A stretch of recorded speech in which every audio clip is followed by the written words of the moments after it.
Iran, shule moja ya msingi eneo la Minab kusini mwa Iran ilishambuliwa ambapo watu 156 waliuawa, 120 kati yao wakiwa watoto.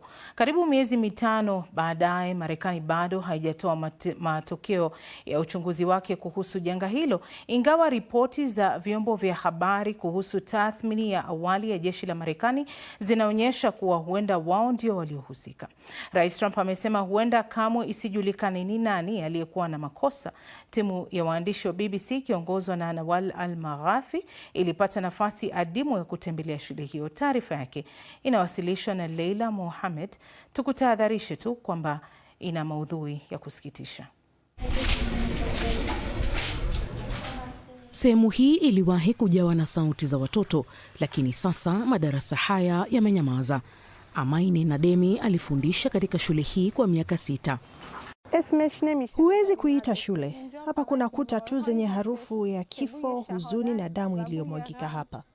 Wakati vita vilipoanza, wataalamu wanasema ushahidi unaonyesha kuwa shambulio la Marekani lilipiga shule ya Shajere Tayeba iliyoko Minab kusini mwa Iran. Mamlaka zilikuwa na hamu ya sisi kufika hapa kwa sababu shambulio hili limekuwa sehemu kubwa ya kesi ya Iran iliyowasilishwa kwa dunia. Na nyuma yangu hapa, imepita miezi tangu shambulio hilo, lakini bado wanaendelea kuchakura vifusi wakitafuta mabaki ya wale waliouawa.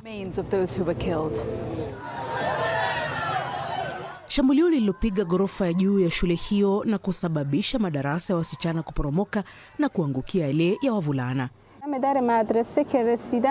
Nilipofika kwenye lango la shule, kulikuwa na umati wa watu. Wote walikuwa wazazi wa wanafunzi, wakikimbia kuelekea shuleni bila viatu, bila chochote. Nilijiuliza, kwa nini wanakuja shuleni? Hakuna mtu hapa, kila mtu amekimbia. Sikujua kwamba wote walikuwa wamefunikwa na vifuzi. Hizi ni nyuso za wale waliouawa katika shambulio hilo. Watu 156, kati yao 120 walikuwa watoto. Reza alikuwa mmoja wa wahudumu wa kwanza wa dharura kufika katika eneo la tukio. Nilimwona mwanangu mmoja na ndugu zangu, alikuwa akiomba, tafuteni tu mtoto wangu, mpate mtoto wangu jamani, mwanangu yu wapi? Ilikuwa jambo gumu sana na nilijua kwamba hakuna aliyekuwa hai, lakini sikuweza kumwambia kwamba mwanao amefariki. Uchunguzi huru kuhusu shambulio hilo umeibua maswali iwapo shule ililengwa kwa sababu ya ukaribu wake na kituo cha IRGC. Marekani bado haijatoa matokeo ya uchunguzi wake, lakini Reza anasisitiza kwamba hakuja kuwa na shughuli yoyote ya kijeshi hapa kwa miaka mingi. Ilikuwa hivyo, lakini si siku hizi. Eneo la jeshi na kila kitu kilichokuwa karibu na hapa kilihamishwa miaka mingi iliyopita. Hapa huzuni imekuwa jambo la kawaida. Ndugu wanakuwa kando ya makaburi ya kaka na dada zao ambao maisha yao yalikatishwa mapema. Masume alipoteza binti yake wa miaka 9, Setayesh, katika shambulio hilo. Shule ilikuwa imeisha. Kulikuwa na harufu tu ya moshi na nywele za watoto. Niliona mkono na mguu vilikuwa vimetenganishwa vipande vipande. Kama wengi wa wazazi hapa, huzuni yake imechanganyika na hasira. Trump aangamizwe, azame katika damu ya watoto hawa.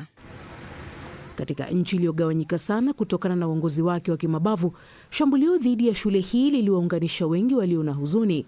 Ni ukumbusho mkali kwamba kila vita huleta pamoja navyo gharama kubwa ya kibinadamu yenye kuangamiza. Ni mwandishi wa BBC Nawal Al-Maghafi akiripoti kutoka Minab, Iran, kwa sharti kwamba taarifa hiyo haingetumiwa kwa njia yoyote katika idhaa ya Kiajemi ya BBC. Masharti haya pia yametolewa kwa mashirika yote ya kimataifa ya habari yanayofanya kazi ndani ya Iran. Na ripoti hiyo ndio inayotukamilishia taarifa yetu kuu usiku huu.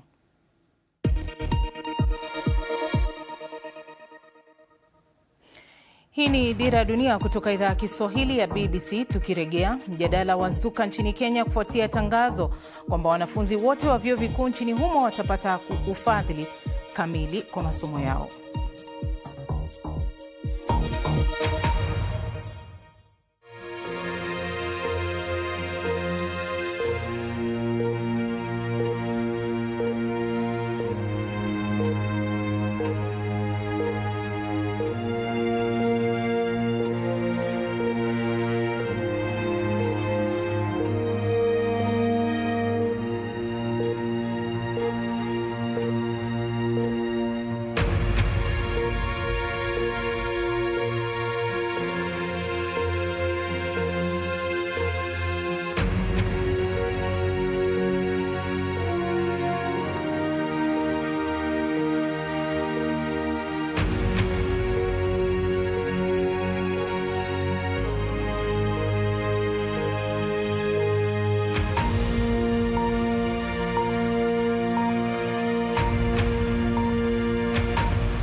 Karibu tena, hii ni Dira ya Dunia kutoka idhaa ya Kiswahili ya BBC. Jina langu ni Hamida Abubakar.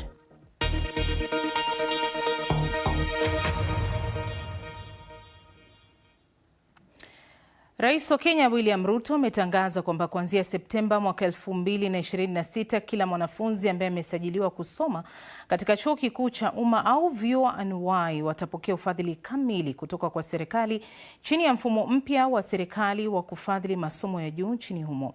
Akizungumza katika kikao kilichoandaliwa katika ikulu ya Nairobi alipokutana na wadau katika sekta ya elimu, Rais Ruto alisema mabadiliko hayo ambayo yanatarajiwa kujadiliwa na kupitishwa na bunge yanatazamia kuhakikisha kwamba kila Mkenya aliyefuzu kujiunga na taasisi za elimu ya juu hatobaguliwa kwa msingi wa uwezo wa familia yake kulipa ada ya masomo ya juu.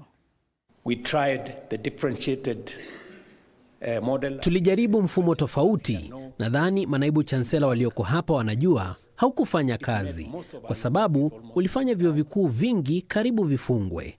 Kwa sababu ingawa tuliahidi 80%, ufadhili ulipungua hadi 40% na vyuo vikuu vingi viliumia.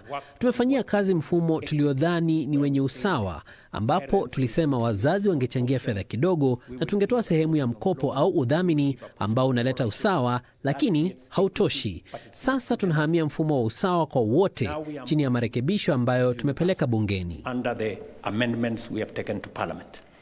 Sasa mwezi Mei mwaka 2023, Rais Ruto alizindua mpango mpya wa ufadhili wa masomo kwa wanafunzi wa chuo kikuu ambao ulizua mjadala. Mpango huo uliwagawanya wanafunzi kwa makundi matano ambayo wangelipia viwango tofauti. Hata hivyo, wanafunzi wengi walilalamikia kuwekwa kwenye makundi yasiyostahili. Je, wahadhiri na wanafunzi wana maoni gani kuhusu tamko la hivi punde la Rais? Tuwasikilize. All the over 80 universities, vyuo vikuu vyote zaidi ya 80 havina usawa. Takriban vyuo vikuu 44 ni vya umma na zaidi ya 30 ni vya kibinafsi. Chini ya mfumo wa ufadhili unaozingatia wanafunzi, vyuo vikuu vya kibinafsi vilipunguza ada zao na ada za vyuo vikuu vya umma vimekuwa juu kila wakati. Kwa hivyo, kwa mfumo huu mpya, naona hali ambapo wanafunzi wanapoona mambo haya yote, idadi kubwa ya wanafunzi watahama kutoka vyuo vikuu vya umma hadi vyuo vikuu vya kibinafsi. Hii itaharibu vyuo vikuu kwa sababu pesa hufuata wanafunzi katika mfumo wa elimu ya juu nchini Kenya. Hii ni changanyikeni ya kisiasa, manake tunaelekea msimu wa kupiga kura, na kwa hivyo anajaribu kuweka karibu wanafunzi na wazazi ambao wanapata changamoto za kiuchumi, haswa kwa masuala ya kulipa karo. Na kwa kweli HELB ilitolewa na mfumo wa banzu kaleto ambao pia ukafeli, na hii ilileta shinikizo kubwa miongoni mwa vijana katika nchi na hata wananchi wengine. Hatua hii inaweza kusaidia kupunguza changamoto ambazo wanafunzi wengi wamekuwa wakikumbana nazo, hususan wale wanaotoka katika familia zisizo na uwezo mkubwa wa kifedha. Elimu ni uwekezaji wa taifa na vijana wanapaswa kupewa nafasi sawa ya kutimiza ndoto zao. Hata hivyo, ni muhimu kuhakikisha kuwa utekelezaji wa mpango huu unakuwa wa wazi, wa haki na wa haraka ili wanafunzi wasikumbwe na ucheleweshaji wa ada au fedha za matumizi. Na je, mfumo huu mpya ndio suluhu ya matatizo yanayokumba wanafunzi wa vyuo vikuu nchini Kenya? Tunajadili kwa kina swala hilo kwenye mjadala wetu wa wiki, nikiwa na Daktari Emmanuel Manyasa, mtaalamu wa masuala ya elimu nchini Kenya, na pia vile tunaye Stella Agara ambaye ni mchambuzi wa masuala ya sera, uongozi na vijana. Karibuni sana, tuendelee kulijadili hili. Kabla hapo, mmesikiliza vizuri jinsi watu mbalimbali walivyotoa maoni yao kuhusiana na ufadhili huu. Tuanze na wewe Daktari Emmanuel, ipi tathmini yako kuhusu pendekezo hili ambalo Rais amelipendekeza? Shukran kwa kunialika. Mwanzo niseme kwamba hii ni ndoto nzuri ya kitaifa, lakini tuangalie changamoto ambazo tumekuwa nazo na ambazo Rais mwenyewe ameguzia. Amesema tulikuwa na mfumo wa kwanza ambao ulifeli sababu tuliahidi universities kwamba tutawapa 80% ya mahitaji yao tukashukisha hadi 40%. Naam. Nini kilichosababisha? Serikali ilikosa fedha, ndio maana walishukisha. Na ilikuwa sio kamili, ufadhili ulikuwa sio kamili. Na ulikuwa sio kamili. Tumeleta mfumo huu wa pili ambao tumewaambia wazazi wachangie kulingana na uwezo wao. Naam. Na sasa tunasema umefeli. Tunataka watatu ambao tunataka tulipie kila kitu. Sasa swali ni kama hatuwezi lipia kiasi, tutaweza kulipia kila kitu. Ikumbuke kwamba serikali haina fedha zake, inasimamia fedha za Wakenya. Kwa hivyo tunaambia Wakenya, mmeshindwa kulipa 80% ya mahitaji ya vyuo vikuu, mkashindwa kulipa kiwango fulani kwa niaba ya kila mzazi, kisha mzazi mwenyewe ajibidishe. Naam. Sasa mtaweza kulipia kila mzazi kila kitu. Nafikiri hapo inanichanganya kidogo. Tukiendelea bado kutafakari hilo, Stella Agara, nikukaribishe katika mjadala huu. Sijui unakubaliana naye ama maoni yako yanakuwa na utofauti kidogo? Asante Hamida. Kwanza kabisa nakubaliana na daktari ya kwamba kuna mambo ambayo yanachanganya pale. Na ningependa kuwakumbusha watazamaji ya kwamba rais anaposema walikosa kutuma fedha kwenye vyuo, inamaanisha ya kwamba serikali ambayo anaongoza ilikosa kutuma fedha. Na ikisemekana ya kwamba fedha zilikosa, pengine daktari anajaribu kuwa mzuri sana kwao. Ikisemekana ya kwamba fedha zilikosa, tunaangalia tuone walipeleka fedha upande gani. Pesa zilikuwepo za kurembesha State House, lakini hakuwa na pesa za kutuma vyuoni. Pesa zilikuwa za kufanya mambo mengi na kusafiri na kuwa na private jets, lakini pesa za kupeleka vyuoni hazikuwa.